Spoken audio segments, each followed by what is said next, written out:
What's up, you beautiful Redditors? Hope you're having a fantastic Wednesday. Welcome to the RNEWS Evening Show. And let's just jump into it. From r/politics, Trump Supreme Court frontrunner Amy Coney Barrett belongs to group that inspired Handmaid's Tale. A legal career is but a means to an end, and that end is building the kingdom of God. Amy Coney Barrett 2012 to a class at University of Notre Dame. www.independent.co.uk. Fricking hell, what an awful sentiment. Amy Coney Barrett meets Donald Trump's two main litmus tests. Nan Aaron, the president of progressive advocacy group Alliance for Justice, told the New York Times she has made clear she would invalidate the ACA and take healthcare away from millions of people and undermine a woman's reproductive freedom. This is what conservatives want most of all. And all the while, they all tell us about how goddamn progressive they are for putting a woman on the SCOTUS and how we should be thankful. Frick that. RBG was Jewish too. Why are they replacing her with a Christian? Because evangelical Christians are by and large gullible. Don't forget that she's also sworn to do whatever her husband commands her to do. What do we know about his beliefs? I could see that being a good question in the Senate confirmation hearings. Remember how the West used to laugh at North Korea with their cult-like adoration of their leader, and their belief in nonsense and propaganda. I mean, how could they be so easily led up the garden path? You're watching the RNEWS show. From r/news. 28-year-old Houston doctor dies after battle with coronavirus, family says. God, she was in her second year of residency. She was still in training, put onto the front lines, and will never get to enjoy the fruits of all the hard work she was still in the midst of. Just, what an awful tragedy. I'm a med student and I've inadvertently seen multiple COVID patients who test positive later in their course of stay. All that happens is the attending lead doctor asks if we had our PPE on. We say yes, and nothing else happens assuming we don't show symptoms. I'm a med student and I've inadvertently seen multiple COVID patients who test positive later in their course of stay. All that happens is the attending lead doctor asks if we had our PPE on. We say yes, and nothing else happens assuming we don't show symptoms. It's a good thing that COVID-19 isn't spread by asymptomatic people. I've worked with some attendings who think we should be testing every hospital worker on a monthly basis. My local university is randomly testing all students similar to a drug testing pool. Massachusetts PT here. We absolutely are tested weekly at baseline and we still have mask. I pro on COVID PTS or not. If you work in healthcare, take control of your own safety and use universal precautions, as you would anyway. Tragedy for this poor woman. People really do not understand the massive impact it has had on healthcare workers. Trump lied, people died. You're watching the RNEWS show. From r/World News. Pope says autistic kids are beautiful, unique flowers to God. Autistic kids are just autistic kids. There's nothing noble about their condition. Just improve the support infrastructure. You're right, but someone like the Pope who has great influence to a lot of people giving a message like this will indirectly improve support infrastructure.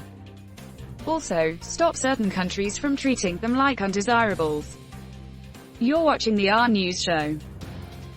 From r/World News. Leaked files contain more evidence of Kremlin links to one of the biggest donors to Boris Johnson's Conservative Party. It has long been Putin's plan to dismantle the European Union and more generally convince countries to go it alone. This means less of a unified resistance against his imperialist ambitions. Edit. I agree that there are legitimate criticisms of international institutions like the EU, NATO, etc., but leaving these organizations generally does more harm than good, causing economic damage and reducing your country's influence, granting more power to belligerents like the Kremlin. The reforms should happen within these institutions. Even for international institutions that are too broken to be fixed, it's generally better to take actions multilaterally, with other countries, rather than unilaterally. The resulting fallout and damage to the UK and to a lesser extent the EU may be why support for leaving the European Union has fallen in other member states. Does it strike anyone that he's been helping conservative institutions in his plan to dismantle the West? Almost like he knows conservative ideals are detrimental and destructive to a healthy prosperous, and free country. Edit okay. Yeah, old school, smaller government, family values, conservative ideas are cool. I don't necessarily agree with all of them. However, the modern Trump brand is the opposite of that, Mackay. I do really wish some true conservatives, those that are not bigoted Fox News idiots, would stand the frick up against their friends, neighbors, and relatives and unite against the tribalism that Trump touts. You're watching the RNEWS show. From r/uplifting news. Pope Francis told group of children with autism and spectrum disorders that they are beautiful, unique flowers to God. God created the world with a great variety of flowers of all different colors. Each flower has its unique beauty, and each one of us is beautiful in the eyes of God, who loves us. This is very nice. I like Pope Francis. That said, whenever I hear someone say anything about God loving us or you or whatever, I automatically think of that George Carlin bit, but he loves you, and crack the frick up. You are not alone. I miss George, but I'm happy he passed before 2020 and that other orange stuff. Hope the soil ain't too heavy on him. I get what you're saying, but a Carlin special on current events would be priceless right about now. I feel like he would enter stage, spread arms in disappointment and leave stage, curtain drop, and you know there is no refunds. We fricking deserve it. I was raised Catholic, Christian, but denounced my religious ties at an early age. But now at 40 I wholly understand that all people have their own dispositions and beliefs. So if you strip away the religious content from the Pope's message, at its core it is a kind and selfless gift to those less fortunate. You can shape that core message into any belief system, or none at all, and it will have the same positive impact on people. Something like, you are all unique and good and beautiful beings. You are love. You're watching the RNEWS show. From r/politics, raw protesters gather outside Senate Majority Leader Mitch McConnell's home. He has 6 homes. And how many in Moscow? How do you afford 6 homes on a senator's salary of $174,000? Marry the daughter of a Chinese shipping tycoon. How the hell did McTurtle get in any living person to marry him? Shudders. Political favors, same way he got wealthy. Keep it up, people. He's a scumbag and a traitor to our country and his position. I seriously don't understand his motivation. He's 78 years old. He won't even be alive to see the results of whatever it is he's hoping to achieve.